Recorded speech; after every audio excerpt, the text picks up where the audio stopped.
Hello, everyone, and welcome to A Single Sip, a one-off live play RPG podcast. I am Morgan Simmons, and with me, as always, is... Ian Walker sitting over here across from you. Yeah, that would make sense. We are in a room together, sitting across from each other, just so you can picture it in your mind.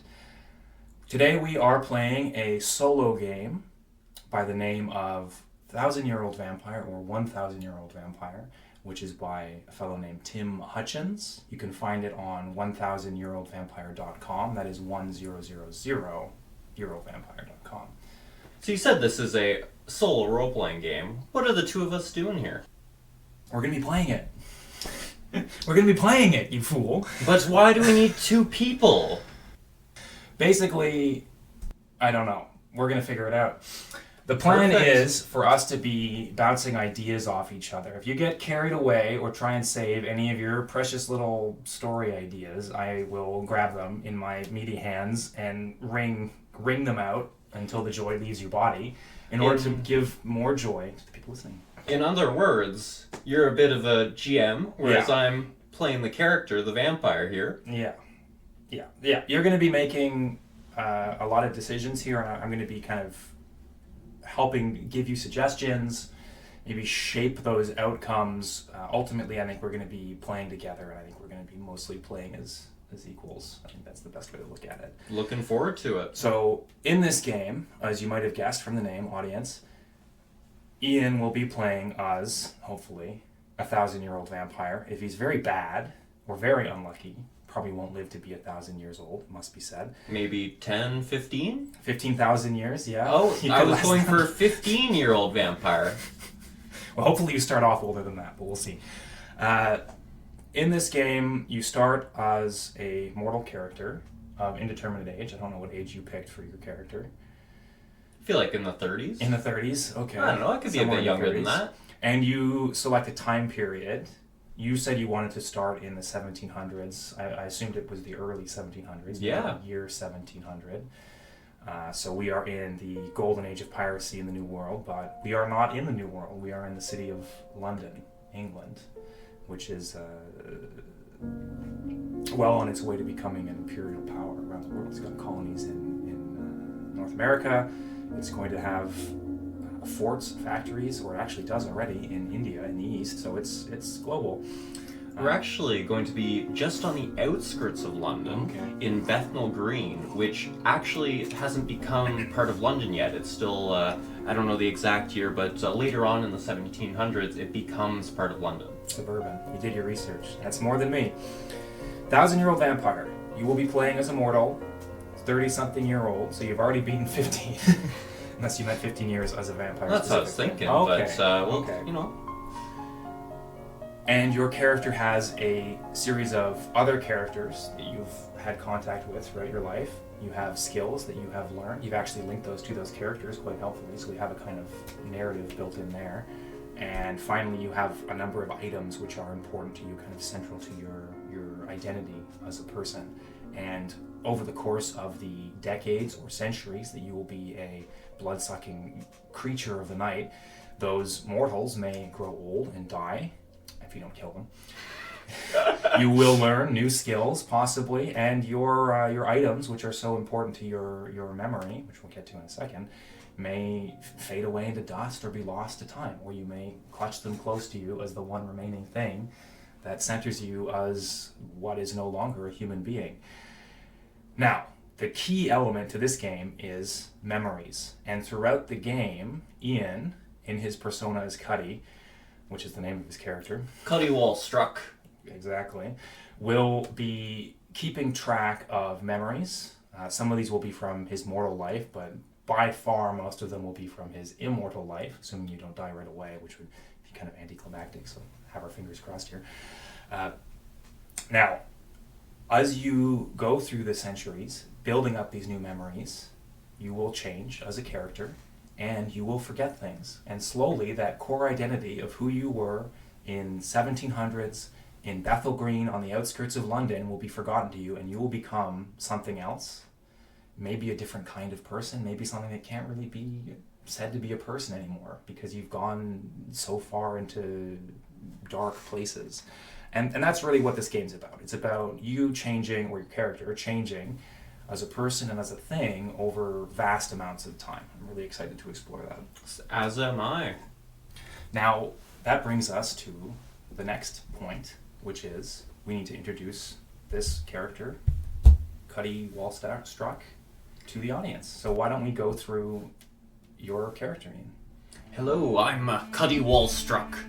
I work in a factory cutting lead pipes in Bethnal Green, which there's some good boxing that's emerging around this time.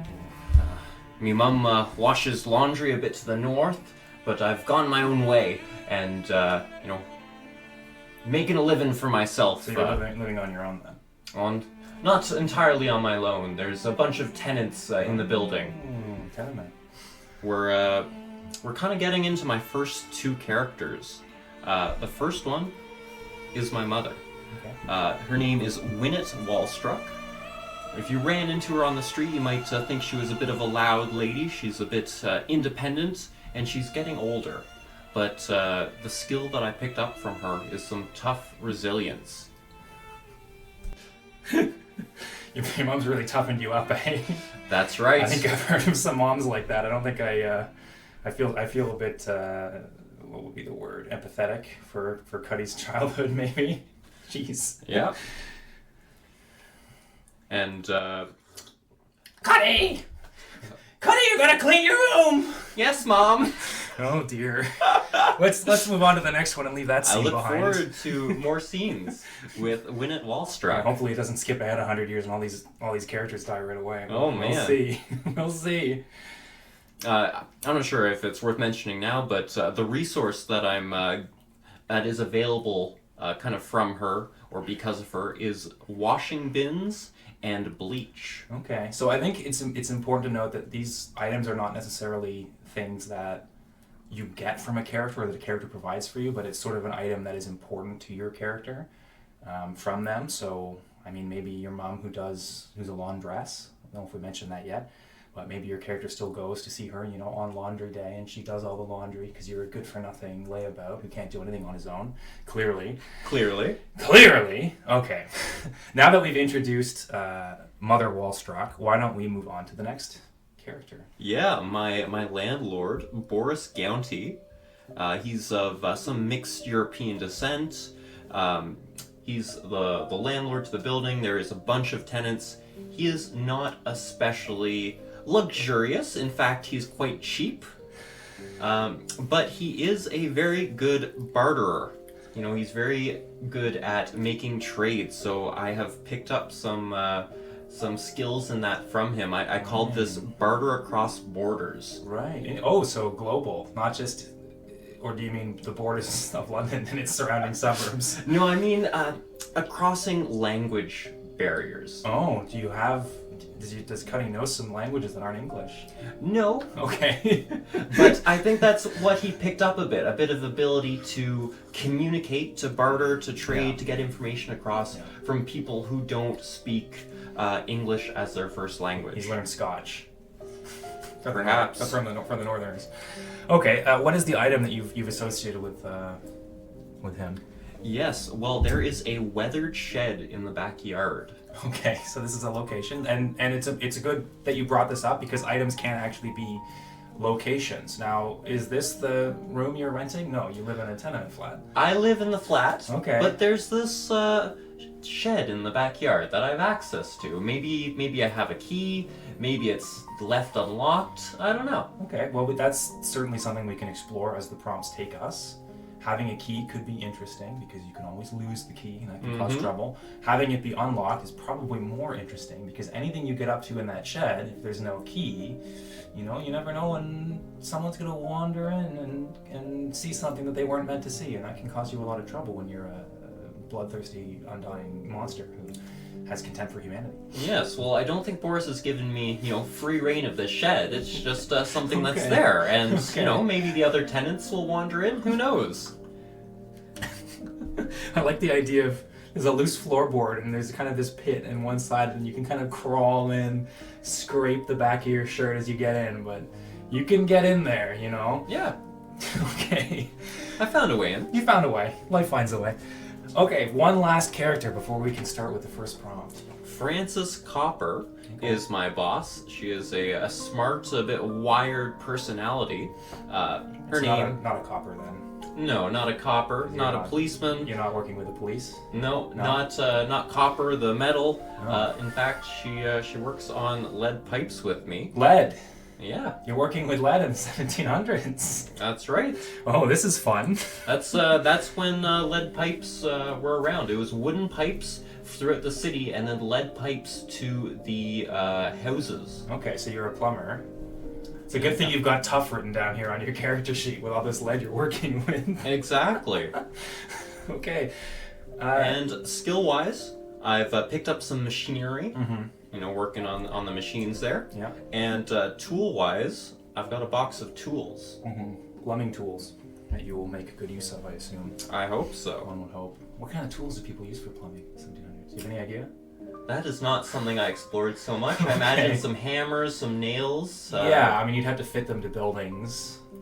Like, I imagine like a welding torch, but maybe that was too advanced. I think you need electricity to have a welding torch outside of a foundry. So Gotcha. unless you're carrying quite a large kiln and billows with you, we might have trouble with that. Okay, no soldering then. Yeah, I don't think so.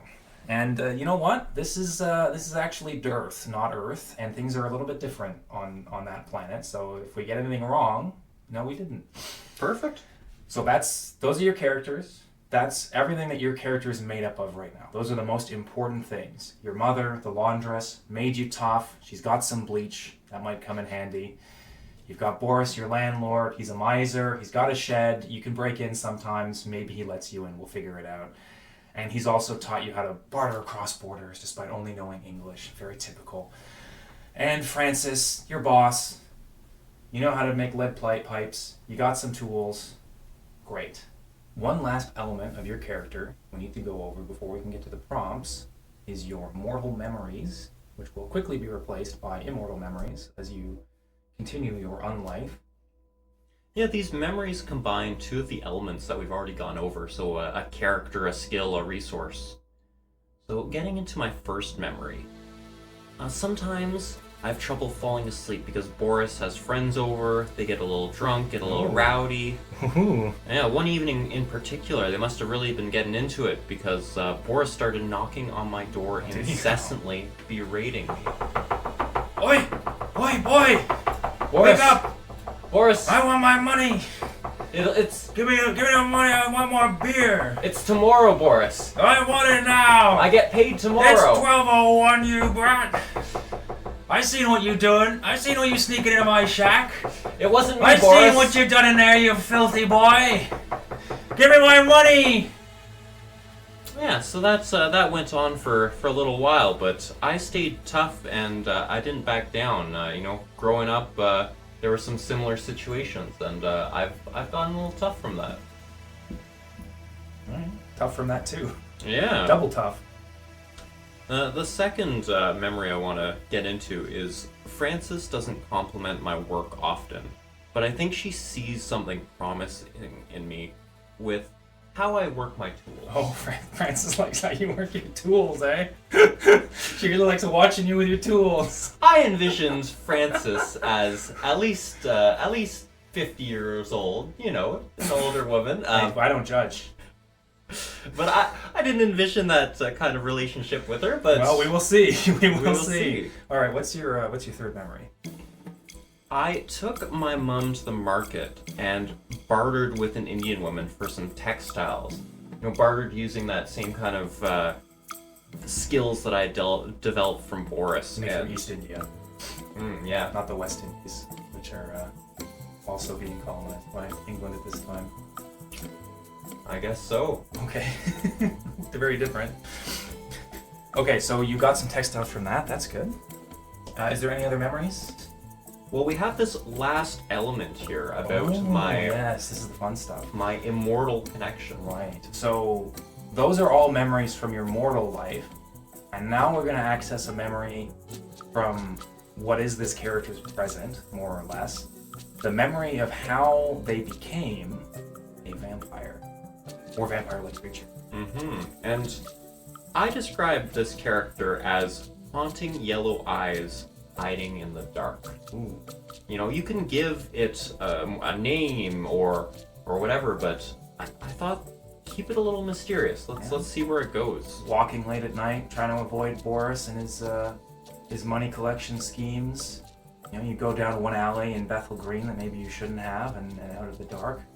Yeah, there were these yellow eyes that I was drawn to. I thought it might be a cat, so I reached out to pet them. And like I don't remember most of that the rest of that night. Dangerous petting street cats.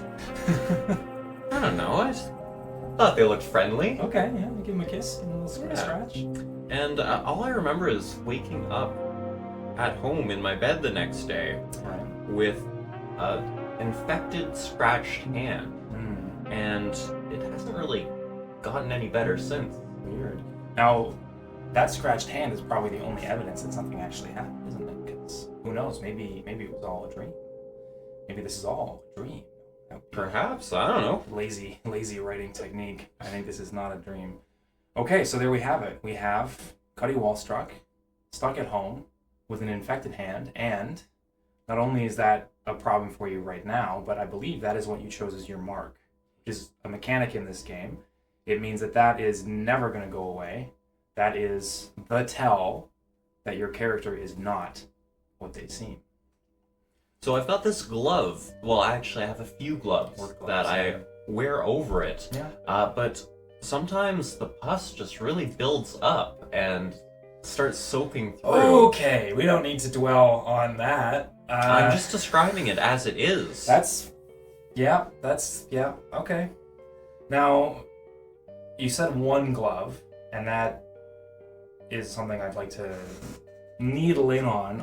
Does Cuddy go around with only one glove on? Is he doing a Michael Jackson thing? No, normally he wears two. Okay, so yes. It's not kind of, he's got one glove and it stinks. He's got two, so it doesn't look... He's got two, one of them stinks. You know, certain people don't like working too closely with him. Yeah, but that was before you got bit. So that brings us to the first prompt. Now, to figure out what prompt we're going to be using, we will need to roll 2 dice. One is a d10, one is a d6. We're going to take the result of the d6 and subtract it from the result of the d10. Don't roll higher on the d6 because we can't go backwards. Well, I've got these 2 dice right here. Let's see what we get. We got 7 and a 3, so it takes us to 4. It would take us to 4. Okay. You are exposed and flee to a neighboring region.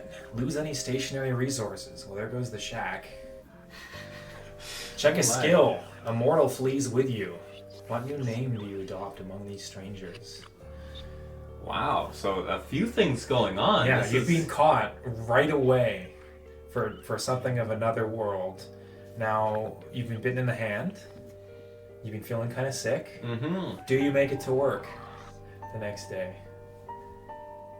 I kind of think I do. Okay. I'm thinking that perhaps I get caught at home. Okay. You know, running into tenants. Right. Maybe somebody surprises me, and I hiss at them. Like a cat. Little cat-like. Yeah. Okay, so one thing we need to keep in mind here is we're going to be checking a skill, which means one of these skills of yours is going to be used as part of this prompt somehow, and one of your mortal contacts is going to flee with you. Okay?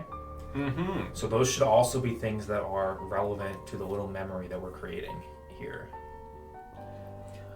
I'm thinking of checking barter across borders. Okay. I think that I'm having to, you know, flee. Maybe it's a little sense. overreaction on my part. You know, I start hissing at people and just I gotta get out of there. You're nervous. You got this hand problem. You think people were staring at it.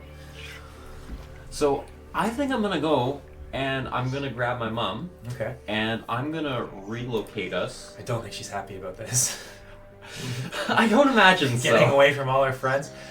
Now, maybe you've got some distant relations in this place you're migrating to. Okay. Maybe your mom has a brother or a sister. You know, you have an aunt or uncle. Yeah. You're staying with them for a bit.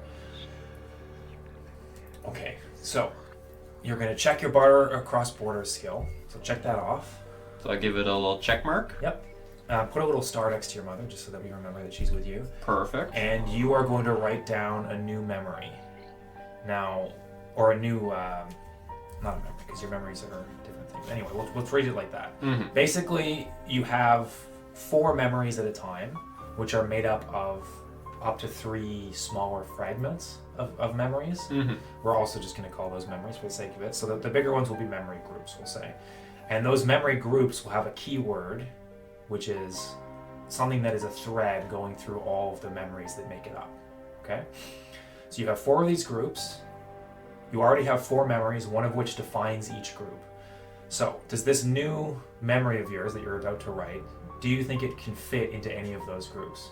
Yeah, I think this ties in with my first memory with Boris. Okay. It's about housing. It's about where I live, who Right. I'm engaging with regularly. Yeah, okay, so we'll say that this group is like that tenement flat that you've been staying in. This is memories related to that building, Mm-hmm. that place. So why don't you write down a new memory in that group under that heading and tell me what happened. Yeah, so I'm thinking, there's this event. I'm coming out of my door. Okay, yeah. While leaving my house one day. No, it's early in the morning. I open the door to my room, Okay. and one of my other tenants Yeah, one of your neighbors. is like standing like right there, Okay. and it's just, and like, I think it frightens both of us. Okay. So you're gonna write something like, early one morning while leaving my house, I bump into a neighbor and hiss at them. I'm sure that they're on to me, and so I run to my mother, grab her, and flee to my uncle's in... Do we know any other London places? I don't. London. Yeah, let's go into the city. Let's just do go into it. the city, yeah. Become city people. I'm sure there's people who need plumbing done there. Yeah. So that memory group now has 2 memories associated with it. Okay? You can add a third one if we have something relating to housing, or that flat specifically. But if we don't, then the next memory will cause something to be forgotten. But in order to generate that memory, we will need to find a new prompt.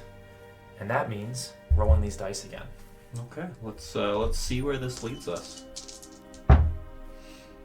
Ooh, we got a 9 and a 2. That is going to take us 7 forward to 11. 11. That is math. Yeah. I know I keep you along for some reason. Okay. How do you find solace from the raging hunger within you? You may lose 1 checked or unchecked skill. So you've moved to this new place. Time is passing. Maybe months, maybe years, and you find this new, strange, and forbidden hunger growing in you. It could be blood, but it doesn't have to be. Mm-hmm. You don't have to be a conventional vampire, so maybe we should explore that too. And one of your skills is going to be lost. It says you may. Is that an important distinction? You may. Yeah. You don't have to check one off. You don't have to get rid of one even. Strike one out if you don't want to. Yeah, I feel like I should probably keep my skills. That's Yeah, so I think that one of the things here is that you can, in this game, get bloodthirsty as a skill, and that might force you to interact with the situation in a way you don't want. Sometimes skills are negative things, because when you don't have for example, a prompt might tell you to use a skill that you haven't checked yet. And if you've only got bad skills that are unchecked, you have to use it, right? And so because you aren't super bloodthirsty yet, there isn't a bad skill of yours to check out. Okay, good. So your character is having this raging hunger building up within them in this new place, but part of this prompt is finding solace in it, right? So you've found some way to deal with this hunger in a way that is safe. Yeah. Well, I think maybe after work, I'm taking later and later walks. Maybe I found something in another factory. Okay. I'm taking later and later walks, and for some reason I find myself circling around trash like Okay. discarded Lots food. of trash. Lots of trash and And- sandwiches. Something. I just can't help myself. Like I'm just digging in like discarded pieces of flesh. Oh. Okay, so there's just little bits of thrown out meat lying around, rotting, covered in flies in the bins, and you're feasting on this in the night. And shame. You know, there's some horror, some shame in that, but Mhm. like if I'm doing it at night when nobody's looking, As long as no one sees me do this, as long as no one knows what I'm doing right now, I can manage. Okay, so yeah, why don't we think about if there's a place that we can write a memory like that? Now, I don't think that's related to your housing. no, eh? I don't think it's related necessarily to anything else, but maybe you do. Well, maybe I can tie it. Can I tie it into my immortal memory? I think 'Cause that's the one. I think that's the one that makes the most sense. These are memories tied to your. I mean, maybe it's late night memories. Maybe it's like what you've become, and they're both part of what you're becoming, right? This transformation. Okay, so I'm writing down finding garbage and eating disposed of fleshy bits. Grim. Yeah, I certainly I'm descending into my immortal It's taking a turn. life pretty quickly. Like fled home on the first event, and now I'm having these urges. Yeah. Things happen fast in this game. I mean, it's possible for you to have skipped ahead 100 years already. I'll be honest with you. Speaking of which, now that we've got our second immortal memory written down, why don't you roll those dice again and we find ourselves a new prompt. Okay. Oh, we're going backwards, Going eh? backwards. So we've got 1 on the 10 die and 6, so we're going back 5. Yeah, 5 from 11 is 6. Okay. A mortal character begins serving you. Who are they? Why are they drawn to you? Create a new mortal character. You've met someone. Maybe on one of these late night walks, someone bumps into you. I don't know how your character will react to that necessarily. Also, you said you've been doing work. After work, you're doing things. What is your character doing for work right now? Are they still doing plumbing? I'm assuming they're not working with copper. No, I think, yeah. I think he's found some other factory gig. Okay. You know, you've brought up 2 ideas. I was kind of thinking about this uncle that we've moved in with. Yeah, that's another option. Yeah. You know, what if I'm, I don't know, what if he's like oddly drawn to me? Yeah. Cat person. Right? Maybe. Maybe it's that simple. Yeah, there's a few cats around the place. In the neighborhood, he feeds him scraps, and you look at the scraps like, oh, those are kind of good actually. There's a bit of meat there. I might grab that later. That was gross. Yeah, you wrote it down. I Mark. did. You created it. This is what you are. I'm not shying away from my monstrous nature, but yeah, I think that he, you know, we're starting to build this bond here. Yeah. And maybe I should have written down a list of names or something. Well, he won't be wall-struck if it's a maternal uncle. Mm-hmm.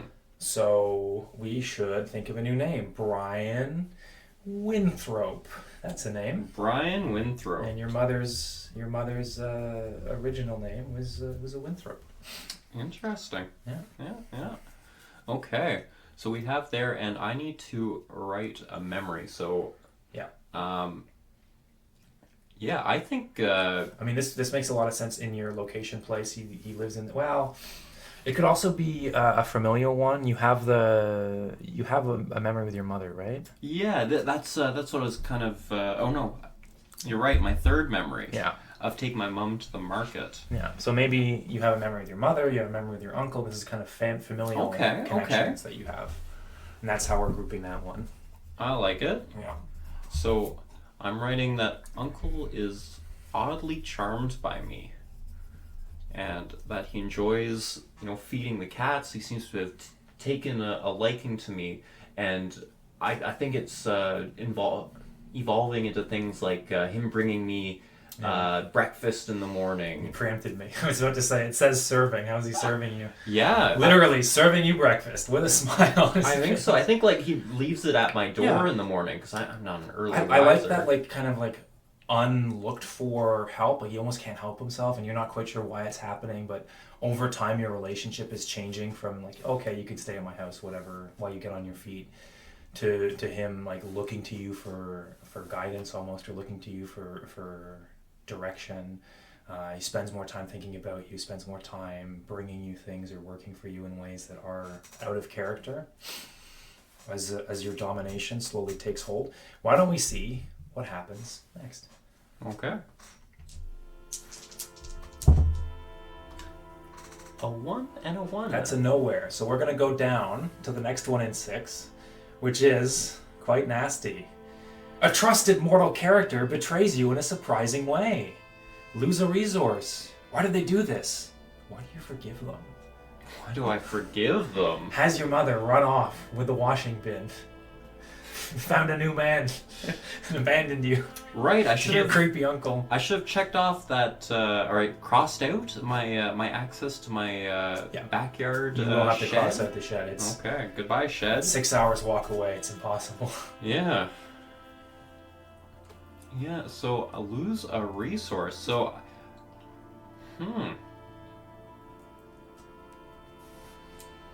This is a good one. I think it's got to be my mom that's betraying me here. I don't think you trust your uncle. You know, I brought her here, and you know we've been here weeks, months, I don't know, and Yeah. you know Could be a year or more. I'm growing this bond with my uncle, It's a bit weird. with Brian, Yeah, her Winthrop, brother. and like she is not getting the same favoritism. You No. know, he doesn't make her breakfast. No. But how does she betray me? That is It's tricky because it's not just abandoning, you know, it's not just leaving, but it's betraying. What would your character view as a betrayal? What do you have? It's your mother, so I mean your mother, it's hard anyway. what if she sold my box of tools? Oh, you can't work! Yeah. She ran off with your box of tools. Well, I guess they're still around, so that we don't have to erase them. But just because they're on your sheet doesn't mean they're friendly with you. Absolutely. Characters can come back as like hunters or whatever. So maybe she grabbed your tool, she showed them off, she ran off to go start a new life without you, doesn't like you anymore, creeped out by this whole thing, wants to go back home, doesn't know why she had to move out anyway. She wasn't even living with you, you're an adult. Come on. Yeah. So, you know, I don't know if she's run off just yet. Like, Okay. I want to build some tension there. Like, I think, Your you know... tools have disappeared. Yeah, so I'm looking around. Maybe my mom gets home, and I come up to her. Oh, Mom, have you seen my tools around? No! you probably, you know, left them at work. I don't know. It's not my business. Where were you then? I was out. Not that you care. Never asking about me. Always off with Brian, talking about this and that and the other thing. We're just getting along better, Mom. Well. You always do this. Oh, always. Here we go again. Always lecturing me. You can't have time for your poor mother who works so hard to raise you, put you through school, find a nice apprenticeship for you with the lead plumbers, and now it's, she's stolen my tools and sold them off. What? No, it's what you said. Mom! What? I'm not even gonna listen to this. I'm off. Yeah. Yikes. I can see our relationship, it's going great, but you're right, like, why do I forgive them? I think I have to forgive them a bit, because she's my mom, like, she raised me, and... It's a powerful hook to get in someone, yeah. All that time, all that dependence, authority. So, I kind of think this goes under family as well. Yeah, that would fill out that memory, so if you get another family memory, you're in trouble. Interesting. What happens at that point, or should we wait? You would have to pick one of your blocks to forget. My blocks, eh? Yeah, Okay. So one of your big memory groups would be destroyed. There is another mechanic as an option for you, which is you can start a diary, and you can keep a few memory groups in there. I believe it's four groups of memories in there, so another 4. We'll treat it like that anyway. Keep the game going. If it's not, we can change it later. But otherwise, yeah, you'd forget something. And that piece of you would be gone, which is a bit odd because you've only been around for a year or two extra. But it would be hard to just lose all my family memories. Like there's. Well, it doesn't have to be that one. It can be any group. I think so, eh? Yeah. If I lose a memory of a certain person, do I lose them as well? No, I don't think so. I think though a lot of the characters that exist right now will be gone pretty soon. We'll see how if we hit a time skip or not. But which brings me to the next point. Well, this might be a good opportunity to wrap up for the moment. Okay. Well, I guess we'll have to see what happens with this relationship next time. We'll see if me and my mom can get back on the same page, work it out, or if I have to run off again. Oh no.